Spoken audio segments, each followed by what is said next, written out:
France Culture présente en stéréophonie La Métamorphose d'après Franz Kafka. Adaptation radiophonique de Jacqueline Clancier. Avec Roger Coggio, Grégoire Samsa, Jacques Mauclair, le père, Berthe Chernel, la mère, José Stenner, la sœur, Jean-Pierre Mariel, le gérant, Laurence Badi, la femme de ménage, Jean Daguerre, Yves Pénaud, Jean-Jacques Stine, les locataires, Annick Corrigan, la bonne, et Claude Riche, le récitant. Musique originale de Karel Tro. Ensemble instrumental sous la direction du compositeur. Réalisation Jean-Jacques Vierne.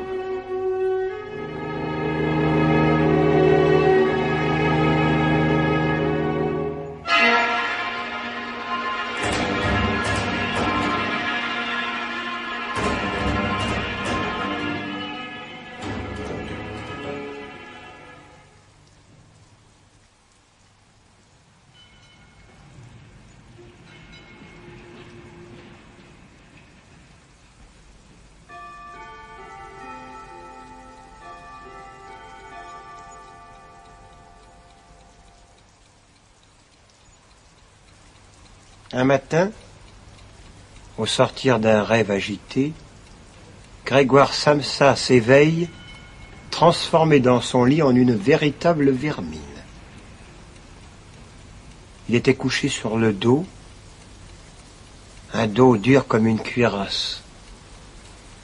Et en levant un peu la tête, il s'aperçut qu'il avait un ventre brun en forme de voûte, divisé par des nervures arquées.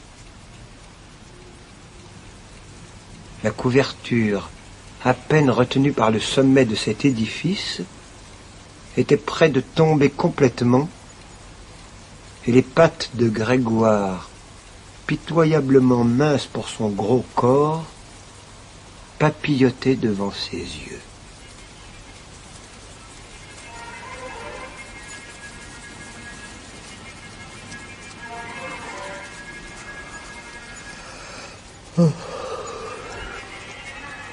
Comment est-il arrivé? Ce n'était pourtant pas un rêve. Sa chambre, une vraie chambre d'homme, quoique un peu petite à vrai dire, se tenait bien sage entre ses quatre murs habituels. Au-dessus de la table où s'étalait sa collection d'échantillons de tissus, Grégoire était voyageur de commerce, on pouvait toujours voir la gravure qu'il avait découpée récemment dans un magazine et entourée d'un joli cadre doré. Cette image représentait une dame assise, bien droit, avec une toque et un tour de cou en fourrure. Elle offrait au regard des amateurs un lourd manchon dans lequel son bras s'engouffrait jusqu'au coude.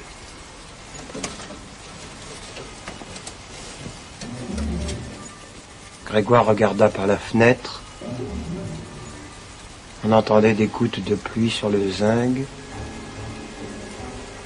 Ce temps brouillé le rendit tout mélancolique. Oh. Si je me rendormais encore un peu pour oublier toutes ces bêtises.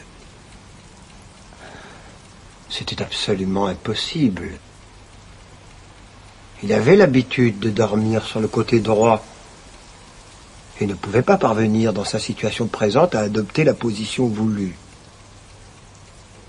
Il avait beau essayer de se jeter violemment sur le flanc, il revenait toujours sur le dos avec un petit mouvement de balançoire.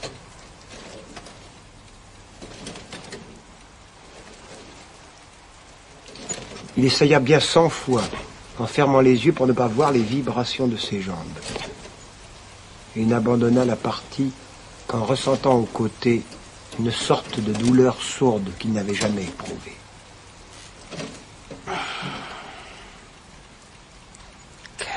Quel métier suis-je allé choisir? Tous les jours en voyage, des ennuis pires que dans le commerce de mes parents. Et par-dessus le marché, cette plaie des voyages. Les changements de train, les correspondances qu'on rate, les mauvais repas qu'il faut prendre n'importe quand. À chaque instant des têtes nouvelles, des gens qu'on ne reverra jamais, avec lesquels il n'y a pas moyen d'être camarade.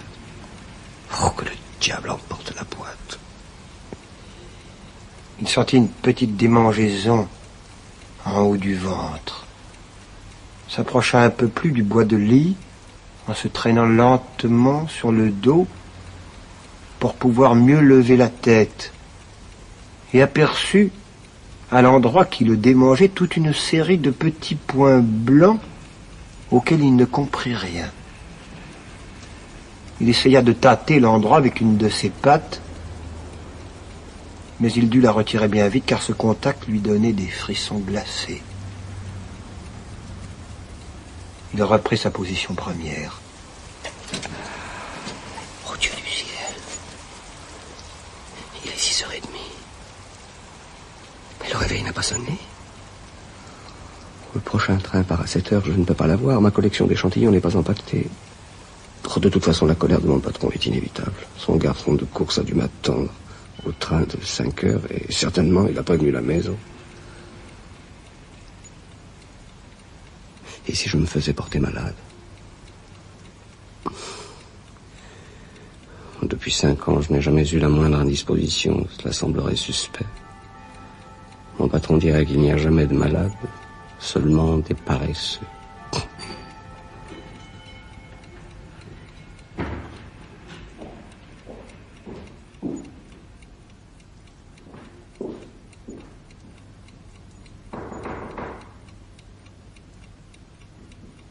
Grégoire, il est 7h moins le quart. Ne devais-tu pas prendre le train? Si. Merci, maman. Je me lève. Que lui arrive-t-il?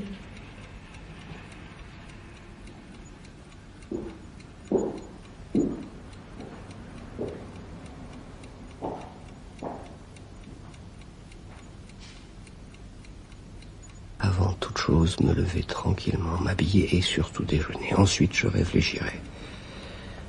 Ce n'est pas au lit que je pourrais trouver une solution à ce problème. Cela arrive, après tout, éprouvé à la suite d'une fausse position, des petits malaises qui disparaissent dès qu'on se lève. Ma voix est quand même bizarre. J'ai dû attraper un chaud et froid. Il n'eut aucun mal à rejeter la couverture. Il se gonfla un peu et elle tomba d'elle-même. Mais ensuite, Grégoire fut gêné par sa carrure formidable. Pour se lever, il lui aurait fallu des bras et des jambes, et il ne possédait que de petites pattes en vibration continuelle, sur lesquelles il n'avait aucun moyen d'action. Avant d'en pouvoir plier une, il lui fallait d'abord s'étirer. Et quand il arrivait à exécuter le mouvement voulu, toutes les autres se déchaînaient sans contrôle, le faisant souffrir atrocement. Et il se mit à se balancer sur le dos pour sortir du lit dans toute sa longueur et d'une seule pièce. De cette façon, il pourrait toujours préserver sa tête en la tenant levée pendant le saut. Son dos, qui lui semblait assez dur, ne risquait rien sur le tapis. Il ne craignait que le vacarme de sa chute, qui allait retentir dans toute la maison. Bientôt, il eut une moitié du corps hors du lit. Avec la nouvelle méthode, c'était plutôt un jeu qu'une corvée. Il n'y avait qu'à se balancer par secousses. L'opération était déjà si avancée qu'en accentuant son mouvement d'escarpolette, il se sentait presque perdre l'équilibre. Il lui fallait prendre une décision définitive, car il ne disposait plus que de 5 minutes avant l'écoulement du quart d'heure fatidique. Quelqu'un du magasin.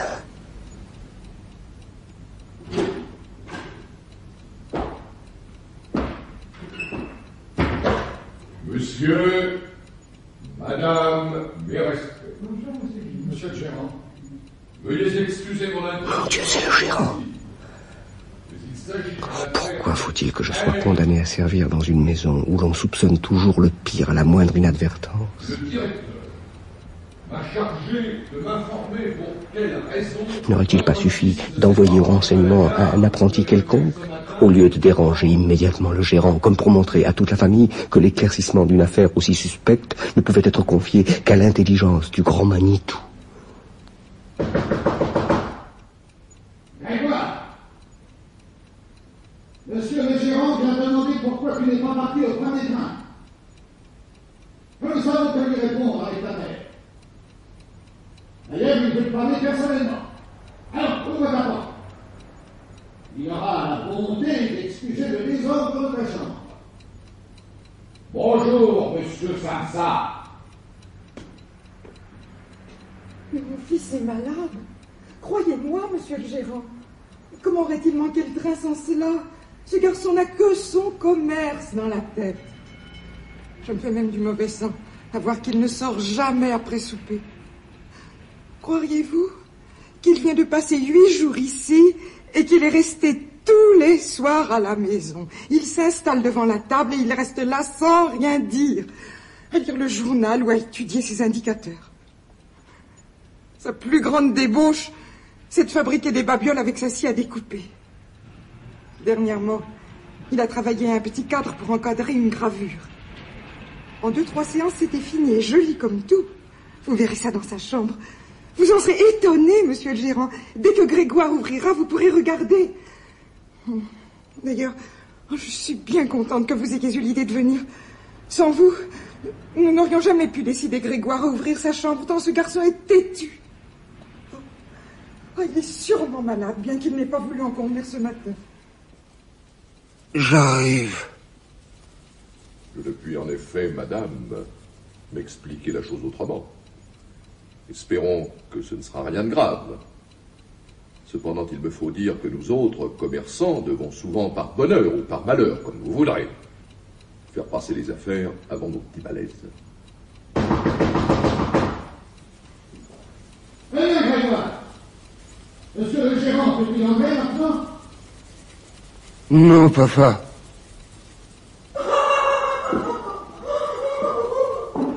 Monsieur Samsa, que se passe, dites donc? Vous vous barricadez là dans votre chambre. Vous ne répondez que par oui ou par non. Vous plongez inutilement vos parents dans l'angoisse. Et vous négligez vos devoirs professionnels. Je l'ajoute entre parenthèses, d'une façon complètement inouïe.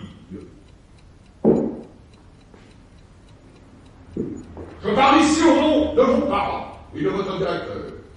Je vous prie très sérieusement de nous donner immédiatement une explication des plus nettes. Vous prenez pour un garçon tranquille, raisonnable. Voilà que tout d'un coup, vous vous donnez les airs de vouloir étonner la galerie par vos extravagances. Monsieur le directeur, me parlant ce matin de votre absence, on proposait une interprétation que j'ai repoussée.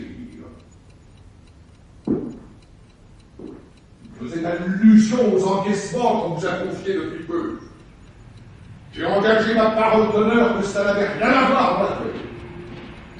Mais maintenant, je suis bien obligé de constater votre endettement. Et je vous assure, monsieur Samsa, que cela montre toute envie de reprendre jamais votre défense. Votre situation n'est pourtant pas si solide. J'avais d'abord l'intention de vous dire cela en tête à tête, mais puisque vous me faites perdre inutilement mon temps ici, je ne vois plus de raison de me taire devant vos parents. Sachez donc que votre travail de ces derniers temps ne nous a pas donné satisfaction.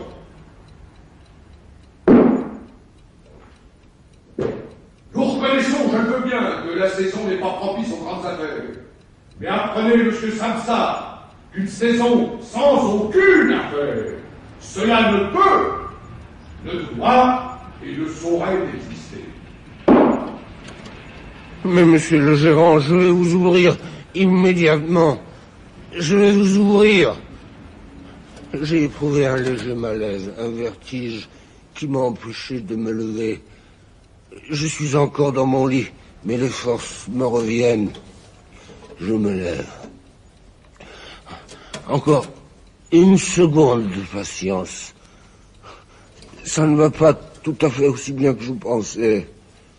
Oh, comment la maladie peut-elle vous prendre aussi vite? Comment? Hier soir encore, je n'allais pas trop mal demander à mes parents. Et pourtant, si. Hier soir, j'ai éprouvé un petit symptôme. On aurait bien dû le remarquer. Mais pourquoi n'ai-je pas prévenu au magasin? Mais voilà, on se figure toujours qu'on résistera à la maladie sans avoir à garder la chambre. Monsieur le gérant, épargnez mes parents. Les reproches que vous m'avez faits tout à l'heure sont vraiment dépourvus de fondement. On ne m'en avait d'ailleurs jamais rien dit. Vous n'avez peut-être pas vu les dernières commandes que j'ai envoyées. Je vais partir au train de 8 heures. Ces quelques instants de repos m'ont fait du bien. Je ne veux pas vous faire perdre votre temps, monsieur le gérant. Je vais arriver tout de suite au magasin.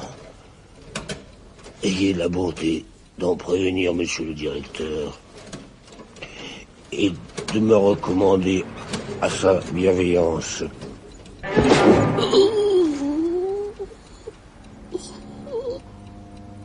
Avez-vous compris un seul mot de son histoire? J'espère tout de même qu'il ne veut pas se moquer de nous. Oh mon Dieu, mon Dieu. Il est peut-être gravement malade et nous qui passons notre temps à le torturer. Grete, va chercher le médecin immédiatement pour ton frère. Vite, ma petite fille, un médecin. C'était une voix d'animal. Anna!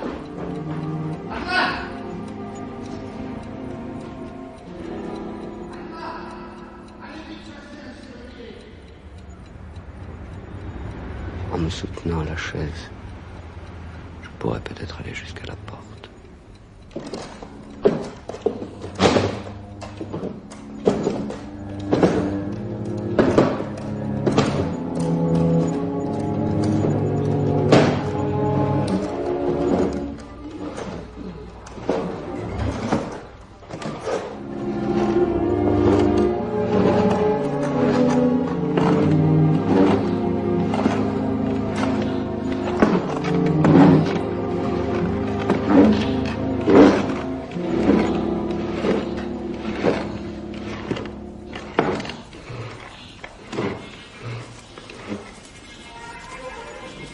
Arrivé à la porte, il se jeta contre elle et se maintint debout. Ses pattes sécrétaient une substance collante. Il se reposa un moment de son effort.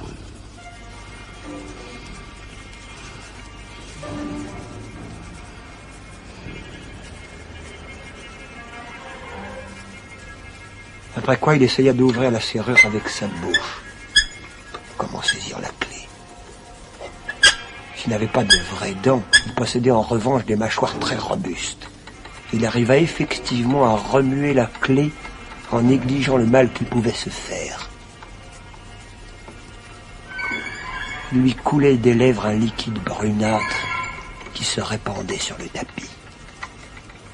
Écoutez.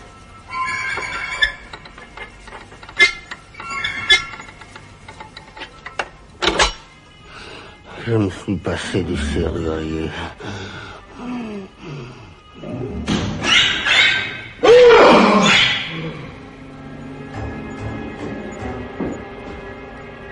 Le gérant était le plus près de la porte. Il pressa sa main sur sa bouche ouverte et battit en retraite lentement, comme si quelque force invisible et d'intensité constante lui repoussait de cet endroit. Je vais m'habiller tout de suite, ranger mes échantillons et partir. Voulez-vous me laisser partir? Voulez-vous? Vous voyez bien, monsieur le gérant, que je n'y mets pas d'entêtement. Les voyages sont pénibles, mais je ne saurais m'en passer. Où allez-vous donc, monsieur le gérant? Au magasin?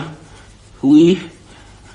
Leur ferez-vous de tout un rapport fidèle? Je suis dans une mauvaise passe, mais j'en sortirai par le travail. Seulement, ne me rendez pas la chose trop difficile. Elle l'est déjà suffisamment. Prenez mon parti au magasin. Oh, je sais bien qu'on n'aime pas le voyageur. On croit qu'il gagne un argent fou et qu'il mène une vie de pacha.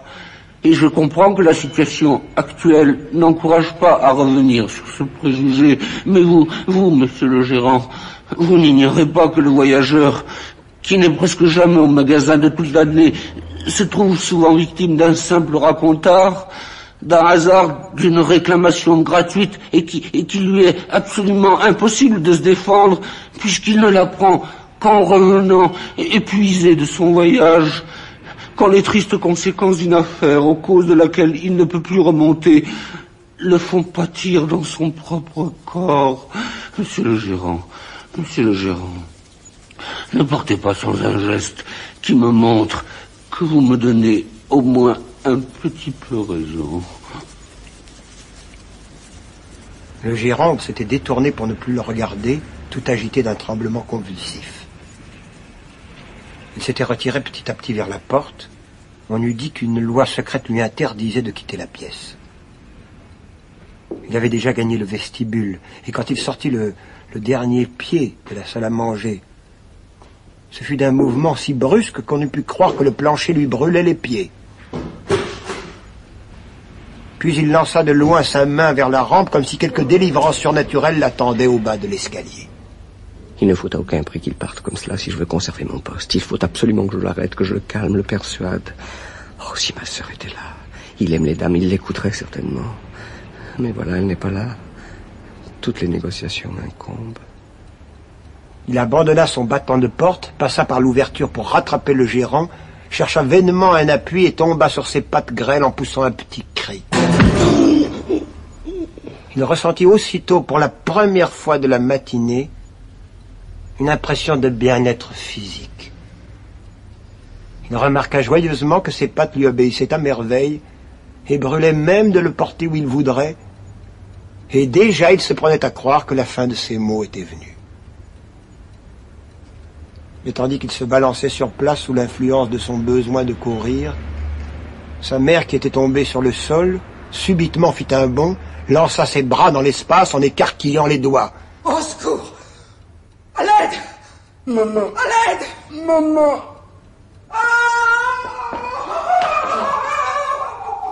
La mère se remit à crier, abandonna brusquement la table et tomba dans les bras du père qui accourait au-devant d'elle. Puis le père empoigna de la main droite la canne que le gérant avait abandonnée sur une chaise, saisit de la main gauche un journal qui traînait sur la table et se mit en devoir de taper des pieds tout en agitant le journal et la canne pour repousser Grégoire dans ses quartiers.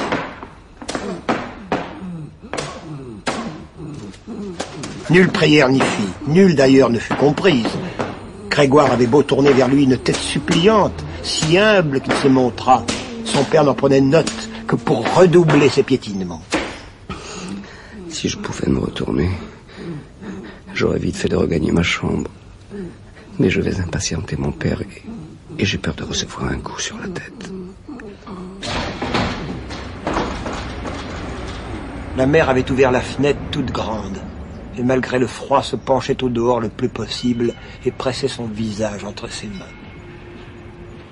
Un grand courant d'air balaya l'espace de la salle à l'escalier. Les rideaux se gonflèrent, les journaux se froissèrent, quelques feuilles vinrent voltiger au-dessus du parquet. Et le père, impitoyable, traquait son fils en poussant des sifflements de sueur. Et Grégoire, qui n'était pas entraîné à la marche arrière, ne reculait que bien lentement. Oh, lorsque je marche en arrière, je ne suis plus maître de ma direction. Il faut que je commence mon mouvement tournant à toute vitesse. Oh, peut-être que mon père va remarquer ma bonne volonté. Oh, si seulement il voulait cesser ce sifflement insupportable. Oh, j'en perds complètement les sens.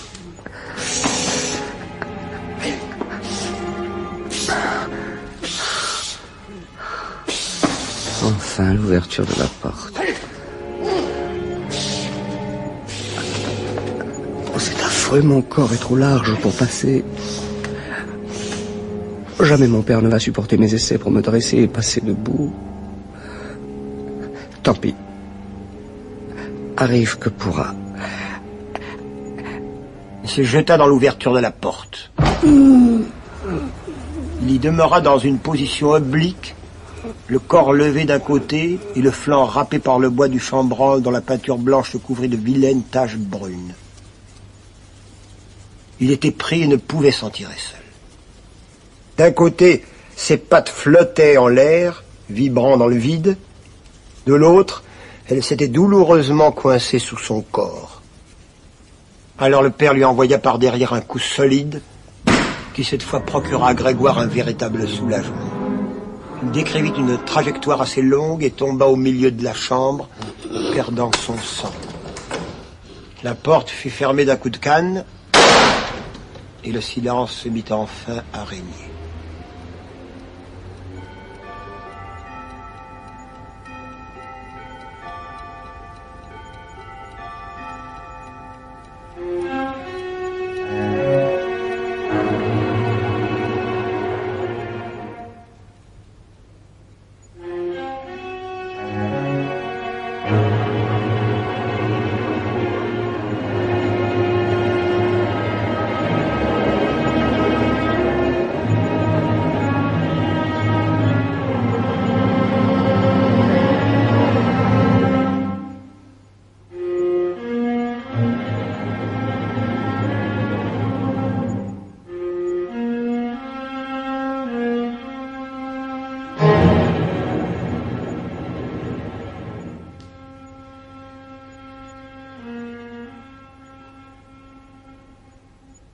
Naturellement, personne ne vint plus chez lui jusqu'au matin, et il eut tout le temps désirable pour méditer l'organisation de sa nouvelle vie.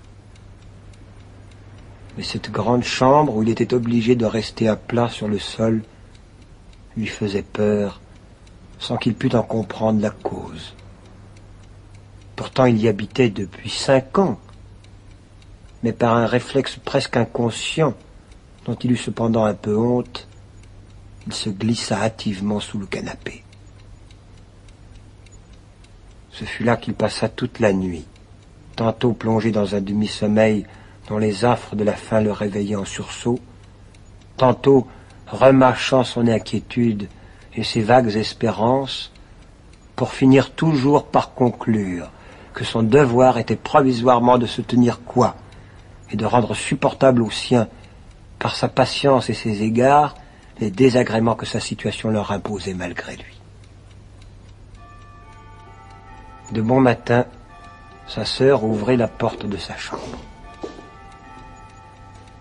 Elle ne découvrit pas tout de suite Grégoire. Il faut bien qu'il soit quelque part, voyons. Il ne s'est pourtant pas envolé. Ah! Sous le canapé! Non. Il faut que je revienne.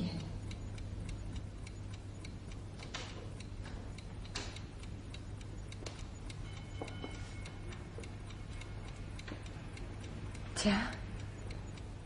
Il n'a pas touché au lait. Il faut que je lui apporte autre chose.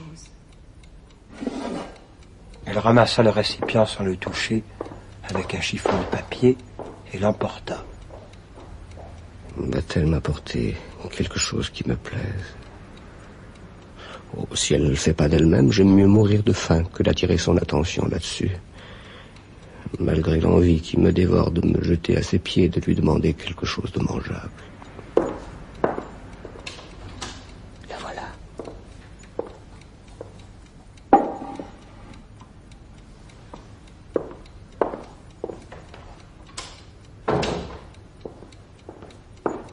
Des trognons de légumes à moitié pourris. Des os du dîner de la veille, couverts d'une sauce blanche figée, des raisins de Corinthe, des amandes, un fromage que j'ai déclaré immangeable l'autre jour.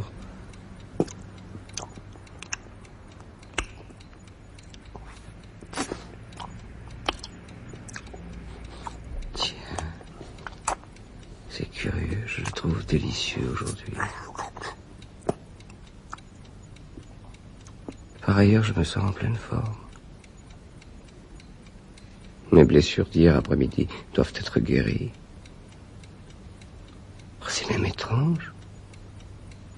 Quand je pense qu'il y a 2 mois, je m'étais fait au doigt une légère coupure dont je souffrais encore avant-hier.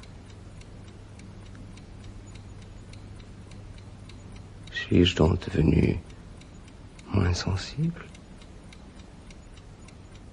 Il avait fini de manger depuis longtemps et restait paresseusement à digérer à la même place quand sa sœur se mit à tourner lentement la clé pour lui donner le signal de la retraite. Il se hâta de regagner le dessous du canapé. Il lui fallut beaucoup de courage pour rester dessous, pendant le temps très court que sa sœur mit à faire la chambre. À travers ses larmes, il vit sa sœur qui, sans penser à mal, balayait avec les restes de son repas les choses auxquelles il n'avait pas touché, comme si l'on ne pouvait plus rien en faire. Elle se dépêcha de tout jeter dans un seau qu'elle ferma d'un couvercle de bois et qu'elle emporta à la hâte.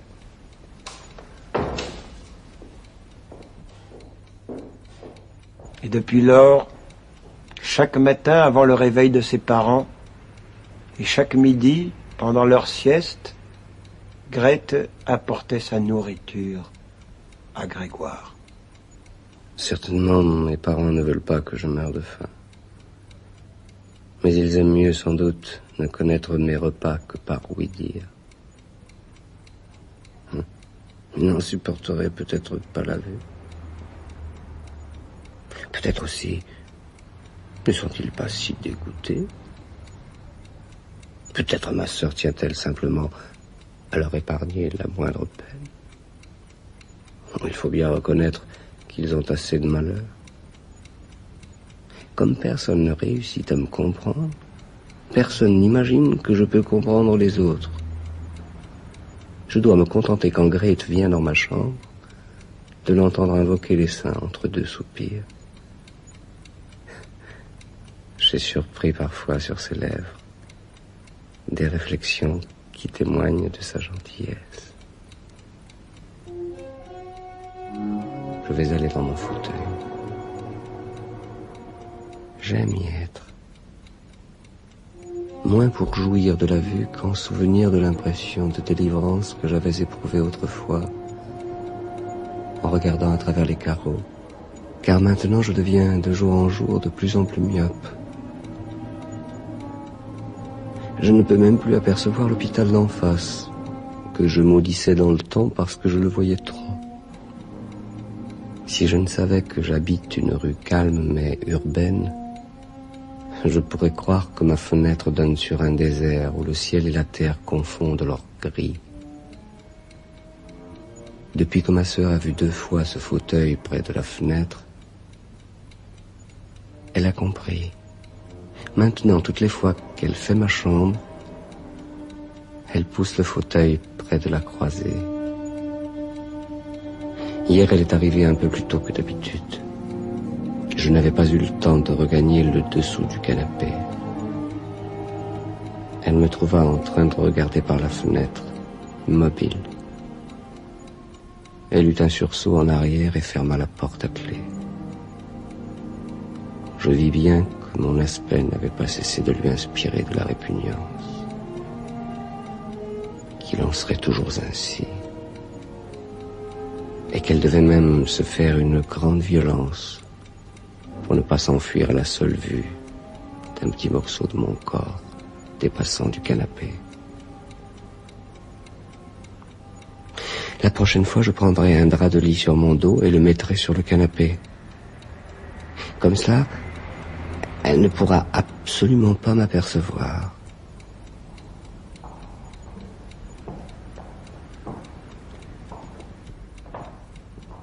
Ce doit être ma mère et ma sœur qui reviennent dans la salle à manger.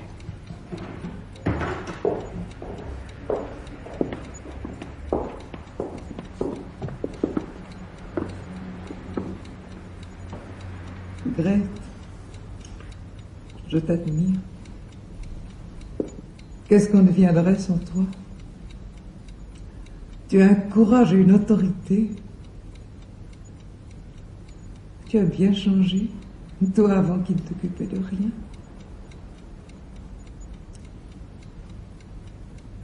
Dans quel état le trouves-tu? Est-ce qu'il mange toujours bien? Est-ce qu'il n'y a pas un léger mieux à constater? Je voudrais bien le voir. Non, maman, il ne faut absolument pas. Hier encore, je l'ai surpris dans le fauteuil près de la fenêtre. Je n'ai pas pu résister, c'était horrible. Il ne change pas. Non, il ne change pas. Laisse-moi voir Grégoire, c'est mon pauvre fils malheureux. Tu ne comprends donc pas qu'il faut que je le voie? Bon, alors attends, maman. Je vais entrer la première. Et puis tu vas peut-être pouvoir m'aider. Car je n'ose pas le demander à papa. Depuis quelque temps, Grégoire a pris l'habitude de se promener dans tous les sens. Comment dans tous les sens? Eh bien oui, sur les murs, sur le plafond. Il doit faire cela la nuit. Le matin, je trouve des traces de son passage. Sur le plafond? Des traces de son passage? Alors j'ai imaginé de lui faciliter ses promenades. On pourrait faire disparaître les meubles les plus gênants, surtout le bahut et le bureau, par exemple. Ah oui. Bon, puisque tu le penses ainsi, je vais t'aider. Attends. J'entre la première. On va ouvrir la porte à double battant.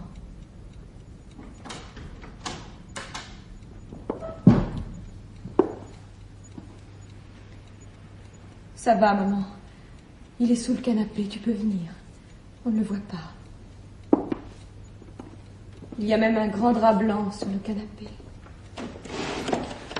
Non, Grete, fais attention, tu vas te faire mal. Laisse-moi t'aider, ce meuble est trop lourd. Je crains qu'on n'ait pas fini avant l'arrivée de ton père, et si on le laisse au milieu de la chambre, il bouchera le passage dans tous les sens. Et puis, je ne sais pas si Grégoire sera satisfait de la disparition de son mobilier. Ce mur vide me serre le cœur. Il se sentira peut-être délaissé dans sa chambre vide. Il va penser que nous renonçons à l'espoir de le voir guérir, que nous l'abandonnons. Je crois que le mieux serait de conserver la chambre exactement comme autrefois, pour que Grégoire ne trouve aucun changement quand il reviendra, et qu'il oublie plus facilement. Pourquoi parles-tu si bas? Je ne sais pas. Pourtant, je sais bien que Grégoire ne peut pas comprendre ce que je dis. Non, je ne suis pas de ton avis. Grégoire a besoin de beaucoup d'espace pour ses promenades, et il n'utilise jamais les meubles. Je veux tout sortir, sauf le canapé. Bon.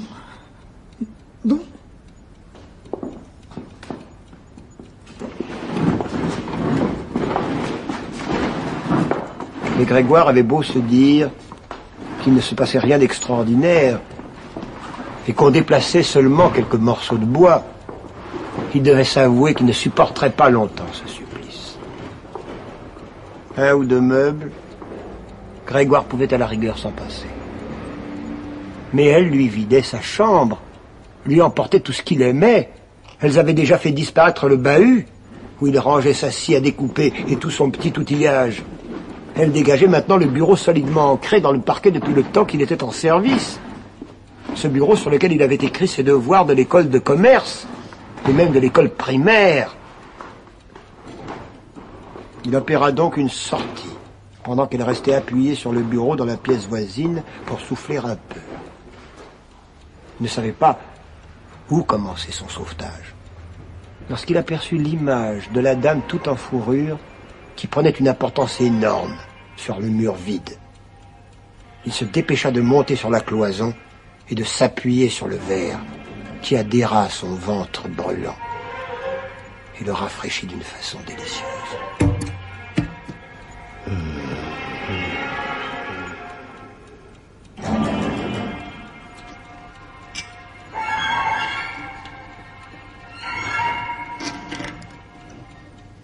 Cette image que Grégoire recouvrait complètement, personne au moins ne viendrait la prendre. Il tourna la tête vers la porte de la salle à manger pour pouvoir observer les femmes à leur retour.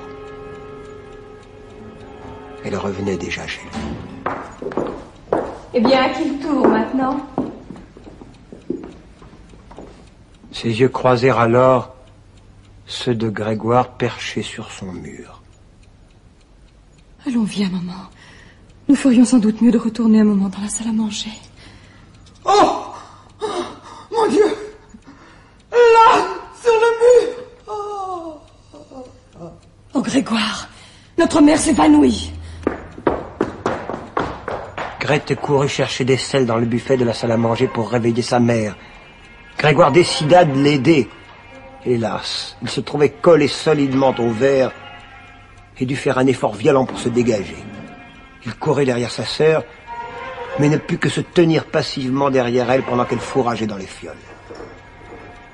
Quand elle se retourna, elle eut si horriblement peur que, se chargeant de toutes les fioles, elle se précipita dans la chambre vers sa mère en fermant la porte d'un coup de pied. Grégoire se trouva donc séparé de sa mère qui était peut-être près de mourir par sa faute, et dévoré de remords et d'inquiétude, il se mit à vagabonder sur les murs, sur les meubles et le plafond de la salle à manger. Bientôt, tout tourna autour de lui, et désespéré, il finit par tomber au milieu de la grande table.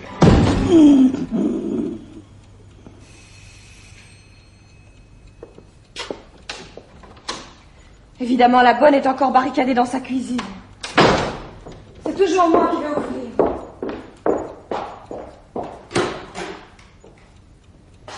Ah, c'est toi, papa. Qu'est-ce que tu as, Grete? Que s'est-il passé? Maman s'est évanouie, elle commence à s'en remettre. Grégoire a fait des siennes. Ah, je m'y attendais. N'ai jamais cessé de vous prévenir, mais les femmes ne veulent rien entendre. Ah! Te voilà, Grégoire! Est-ce mon père? Il y a plusieurs mois que je ne l'ai vu, bien sûr. Est-ce bien lui qui restait enfoui dans son lit, fatigué quand je partais autrefois en voyage? Il me recevait en robe de chambre à mon retour, dans un fauteuil d'où il ne pouvait même pas se lever. Comme il s'est redressé. Qu'est-ce que cet uniforme bleu avec des boutons d'or, comme celui du personnel des maisons de banque? Pourquoi s'avance-t-il sur moi menaçant, en levant les pieds très haut? Il me poursuit.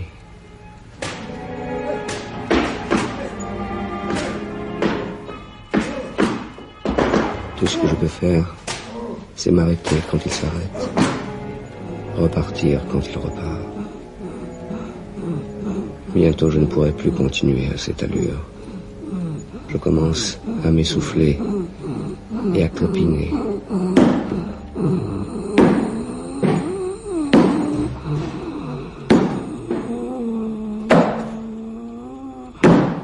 M. Samsa avait vidé la coupe à fruits de la crédence, garni ses poches de projectiles.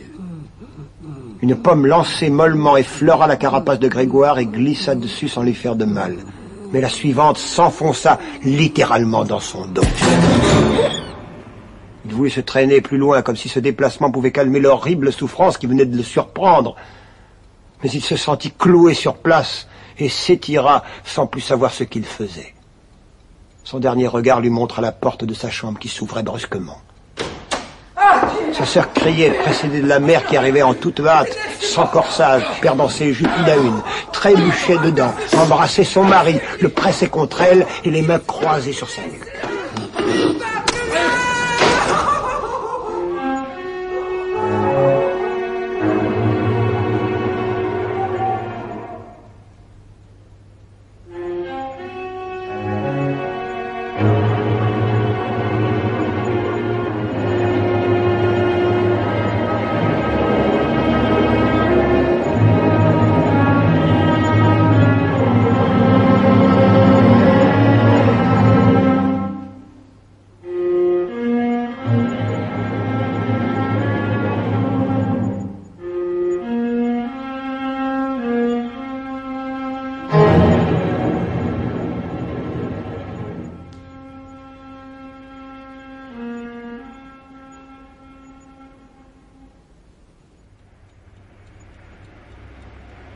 La pomme que personne n'osa extraire demeura incrustée dans le dos de Grégoire.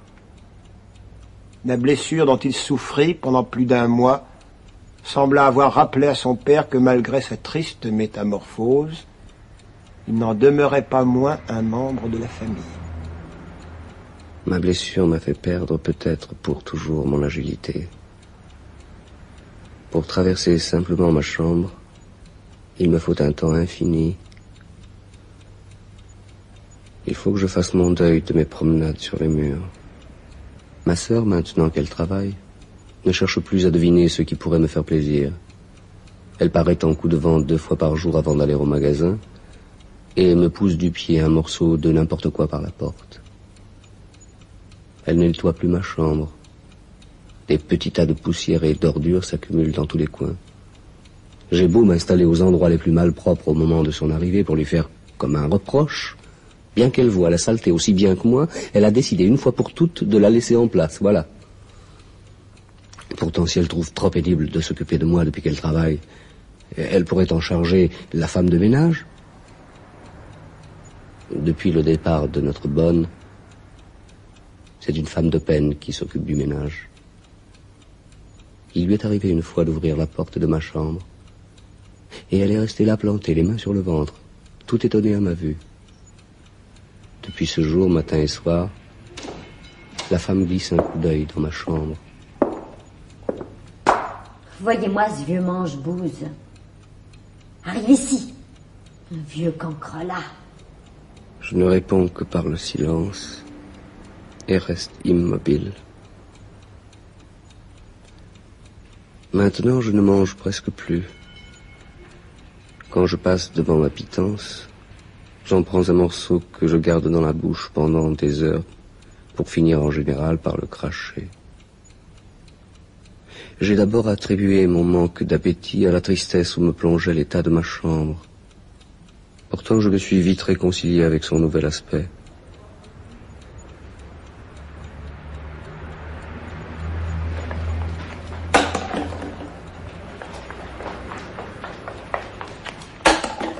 Ma famille a pris l'habitude de fourrer chez moi toutes les choses qu'on ne peut mettre autre part. Maintenant qu'on a loué une des pièces de l'appartement à 3 messieurs qui ont sans doute apporté tout ce qui leur était nécessaire, il y a une foule d'objets superflus qu'on ne peut ni jeter ni vendre. On les a tous mis dans ma chambre, suivi bientôt de la poubelle et du cendrier.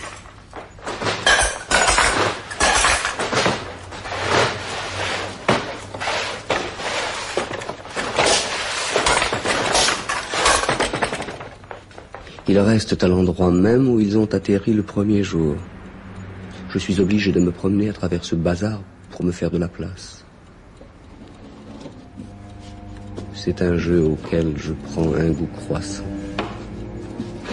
Malgré la tristesse et la fatigue épouvantable qui suivent ces pérégrinations, elles me laissent paralysé pendant des heures. Il m'arrive maintenant de ne pas profiter des soirées où l'on ouvre, et de rester couché dans le coin le plus sombre de ma chambre sans que ma famille s'en aperçoive. Je ne le fais pas pour me cacher. J'ai perdu ces derniers temps cette perpétuelle crainte de gêner qui faisait autrefois mon orgueil. Pourtant, je n'ai jamais eu tant de raisons de me cacher. Car avec les saletés qui s'étalent dans ma chambre et qui volent au moindre mouvement, je suis toujours couvert de poussière, de bouts de fil, de cheveux, de restes de mangeaille qui se collent sur moi et que je traîne partout avec moi.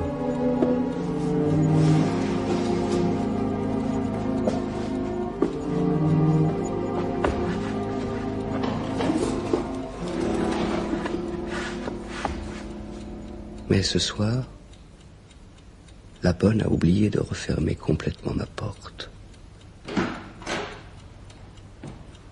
Les 3 locataires entrent. Ils vont s'asseoir à table, aux places qu'occupaient habituellement le père, la mère et la sœur. Déplient leurs serviettes et prennent en main leurs fourchettes et leurs couteaux. Aussitôt, la mère paraît sur le seuil avec un plat de viande. La sœur, derrière, porte un échafaudage de pommes de terre sur un second plat. Les nourritures fument. Elle les dépose devant eux. Les locataires se penchent sur elles comme pour les soumettre à un examen préalable. Celui qui est assis au milieu semble faire autorité. Il coupe un morceau de viande pour savoir s'il est assez tendre ou s'il doit la renvoyer à la cuisine. Il paraît satisfait. Et les deux femmes qui ont suivi consciencieusement l'opération laissent voir un sourire de soulagement. Le père arrive. Il s'incline, la casquette à la main, et fait le tour de la table. Les trois locataires se lèvent en chœur en marmonnant quelque chose dans leur barbe. Les parents sortent, laissant la porte ouverte.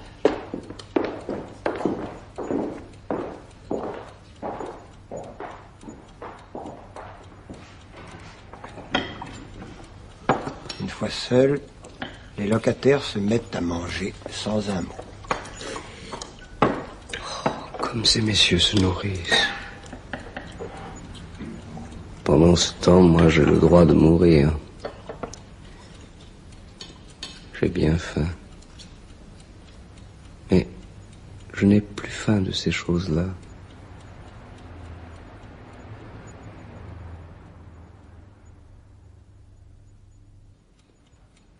Ce soir-là, le son d'un violon retentit à la cuisine.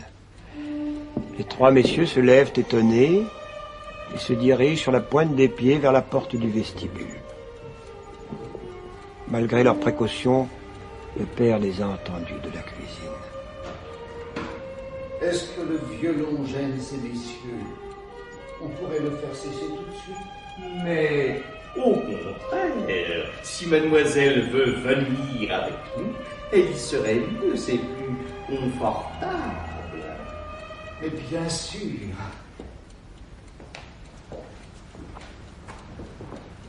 Le père arrive avec le pupitre, la mère avec la musique et la sœur avec le violon. Les parents craignent de se montrer grossiers en utilisant leur propre siège. Le père s'appuie donc contre la porte, une main entre les boutons de sa livrée. Mais l'un des messieurs offre une chaise à la mère, qui n'ose pas la changer de place et reste assise à part dans un coin durant le reste de la séance.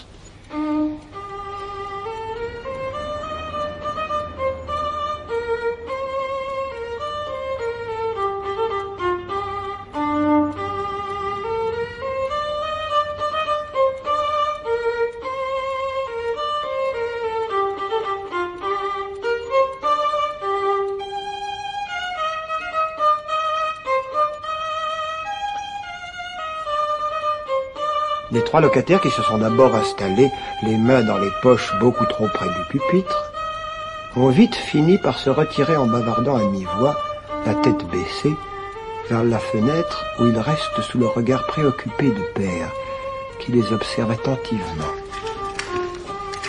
À la façon dont ils soufflent la fumée de leur cigare, à l'énergie avec laquelle ils l'envoient au plafond par le nez ou par la bouche, on devine leur agacement et leur déception.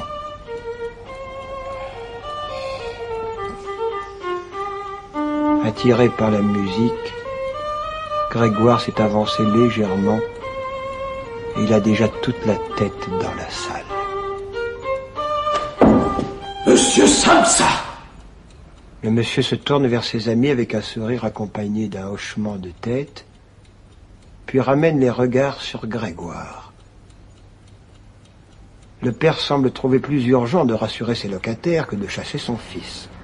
Il court les bras en croix sur les trois messieurs qu'il tâche de refouler dans leur chambre tout en cachant la vue de Grégoire avec son corps. Les locataires commencent alors à se fâcher réellement. Mais on ne sait plus si c'est à cause du père ou à cause du voisinage qu'on leur a imposé à leur insu et dont ils prennent brusquement conscience. Ils lèvent eux aussi les bras, tiraillant nerveusement leur barbe tout en reculant. Nous voudrions bien avoir des explications. Je vous annonce conscience de la situation infecte qui règne dans cette famille et qui déshonore ses murs, je vous signifie mon congé immédiat. Naturellement, vous ne toucherez pas à un sou pour le temps que j'ai habité chez vous. Je me demande même si je ne dois pas exiger un dédommagement qui serait facile à motiver, croyez-moi. C'est une question que je vais mettre à l'étude. Nous vous signifions, nous aussi, notre congé immédiat.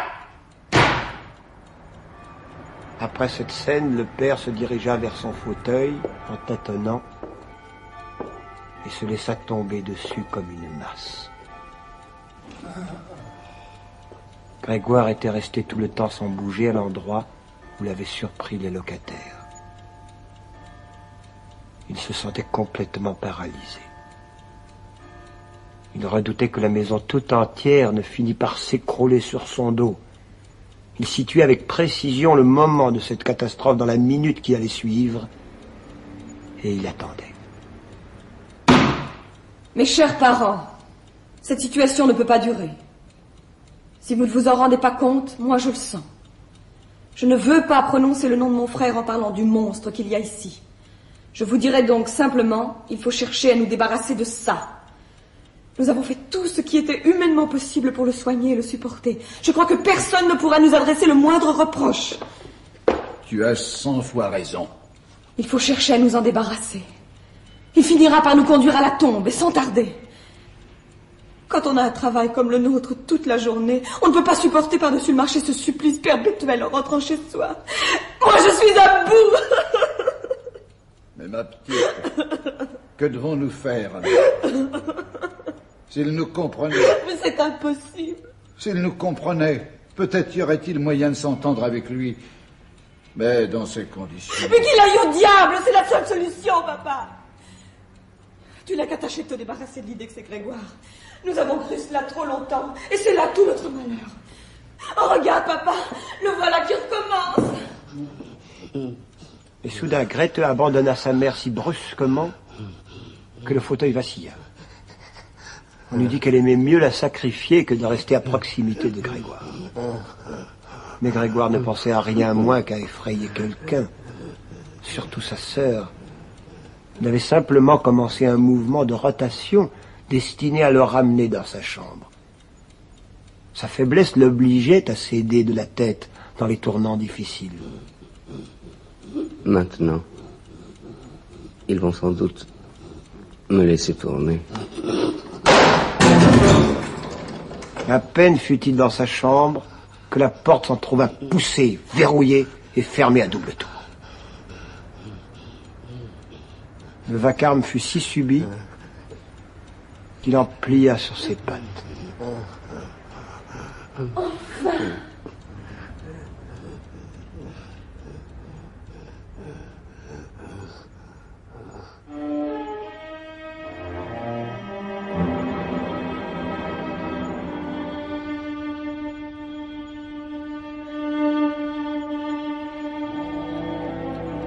Et maintenant,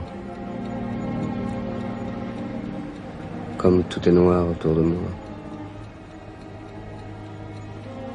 c'est Grete qui a dit tout ça, qui a fermé ma porte avec cette violence, cette haine. Ma sœur, qui il y a un instant jouait si bien, avec un regard si profond et si triste. J'aurais voulu essayer de rencontrer ce regard. Ne suis-je donc qu'une bête?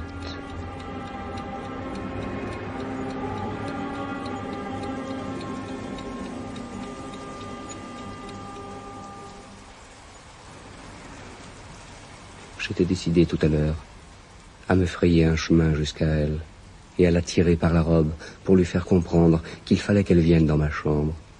Parce que personne ici ne récompenserait sa musique par l'admiration que seul je lui aurais témoignée. Je ne l'aurais plus laissé sortir de ma chambre. Oh, bien sûr, je n'aurais pas voulu obliger ma sœur à rester chez moi.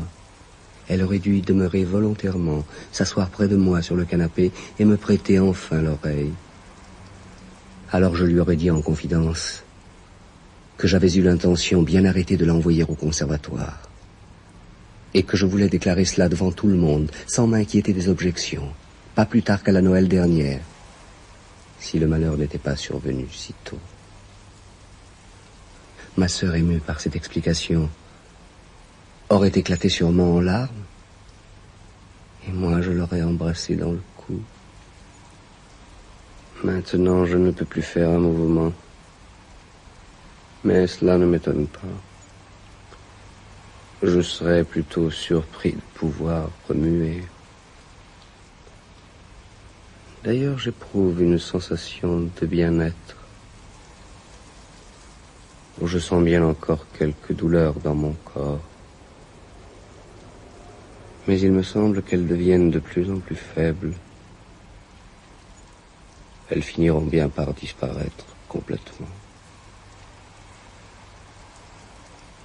Je ne souffre déjà presque plus de la pomme pourrie toujours incrustée dans mon dos, ni de l'inflammation des parties voisines qui sont toutes couvertes maintenant d'une poussière fine.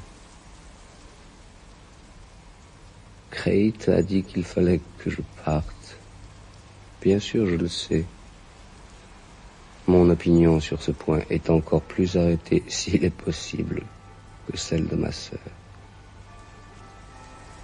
Je partirai. Déjà 2 heures du matin. Il faut que j'essaie de dormir.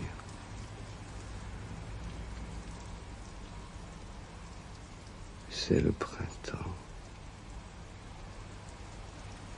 Et l'aube ne va pas tarder. J'aime être réveillé à ce moment-là et voir devant ma fenêtre le paysage qui commence à s'éclaircir.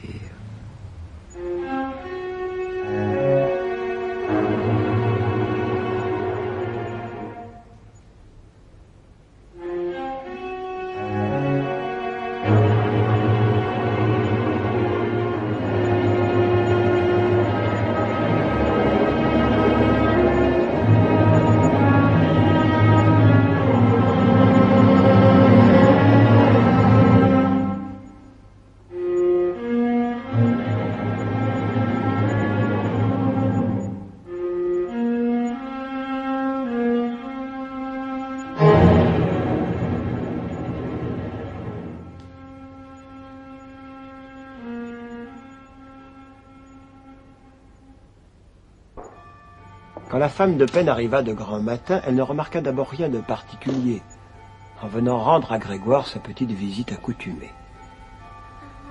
Elle pensa qu'il faisait exprès de rester immobile pour jouer au monsieur offensé, car elle le croyait capable de tous les raffinements. Comme elle avait par hasard le grand balai à la main, elle chercha à le chatouiller depuis la porte. L'insuccès de sa plaisanterie la mit en colère, et elle envoya quelques bons coups de balai sous lesquels le corps recula sans résistance. Elle eut vite fait de s'en rendre compte de la situation. Venez donc voir! Il est crevé! Il est là, il est couché par terre, il est crevé comme un rat! Que dites-vous? Mort? Et comment? Eh bien, nous pouvons remercier Dieu. Voyez comme il était maigre. Il y avait si longtemps qu'il ne mangeait plus rien. Sa pitance sortait de la chambre exactement comme elle y entrait. Allons, Grete. Ne restons pas là. Viens avec nous dans notre chambre. Grete suivit ses parents, non sans se retourner plusieurs fois pour jeter un coup d'œil sur le corps. La femme de peine ferma la porte. Ouvrit la fenêtre à 2 battants. Malgré l'heure matinale, l'air frais se mêlait d'une sorte de tiédeur. C'était déjà la fin de mars. Tous trois décidèrent immédiatement de consacrer cette journée au repos. Ils avaient bien mérité ce répit. Ils en avaient surtout un besoin absolu. Ils s'assirent donc à la table pour écrire 3 lettres d'excuses. Monsieur Samsa à son directeur, Madame Samsa à son patron et Grete à son chef de rayon. Un instant, Grete et sa mère allèrent à la fenêtre et restèrent là, enlacés. Allons, venez. Ne ruminez donc plus comme ça les vieilles histoires. Vous pouvez bien penser un peu à moi. Les femmes lui obéirent aussitôt, elles se précipitèrent sur lui, le couvrirent de caresses et se dépêchèrent de finir leurs lettres. Ensuite, ils quittèrent ensemble l'appartement, ce qui leur était plus arrivé depuis des mois, et ils allèrent prendre le tramway pour filer à la campagne.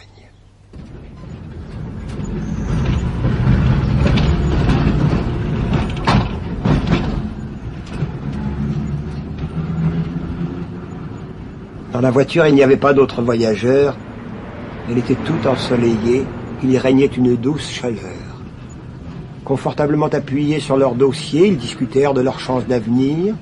Il se trouva qu'à y regarder de près, ces chances n'étaient pas, mon Dieu, tellement mauvaises, car ils avaient trouvé tous les 3 des situations vraiment intéressantes et qui promettaient surtout beaucoup pour plus tard. La plus grosse amélioration de leur situation actuelle, ils l'obtiendraient en déménageant immédiatement. Ils loueraient un appartement moins cher et plus petit, mais plus pratique, et surtout mieux situé que leur logement présent qui avait été choisi par Grégoire.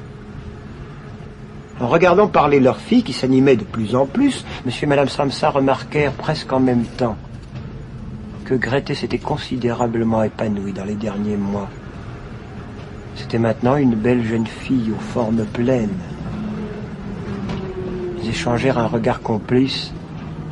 Ils songèrent tous deux qu'il allait être temps de lui trouver un brave mari. Et il leur sembla voir, dans le geste de leur fille, une confirmation de leurs nouveaux rêves.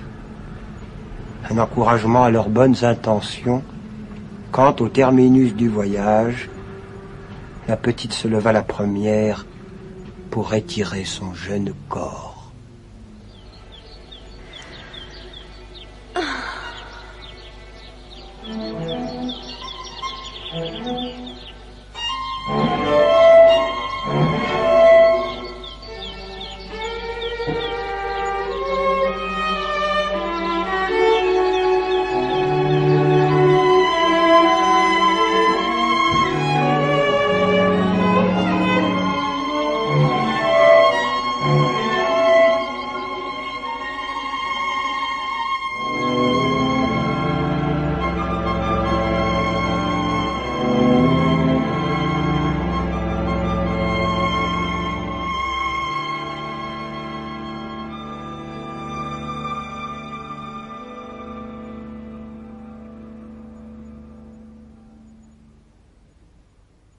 France Culture vous a présenté en stéréophonie La Métamorphose d'après Franz Kafka, adaptation radiophonique de Jacqueline Clancier, avec Roger Coggio, Grégoire Samsa, Jacques Mauclair, le père, Berthe Chernel, la mère, José Stener, la sœur, Jean-Pierre Mariel, le gérant, Laurence Badi, la femme de ménage, Jean Daguerre, Yves Pénaud, Jean-Jacques Stine, les locataires, Annick Corrigan, la bonne, et Claude Rich, le récitant. Musique originale de Karel Tro. Ensemble instrumental sous la direction du compositeur. Bruitage Joël Noël. Chef opérateur du son Madeleine Sola. Collaboration technique Serge Elbaud. Assistante Ève Augustin Enrault. Réalisation Jean-Jacques Vierre.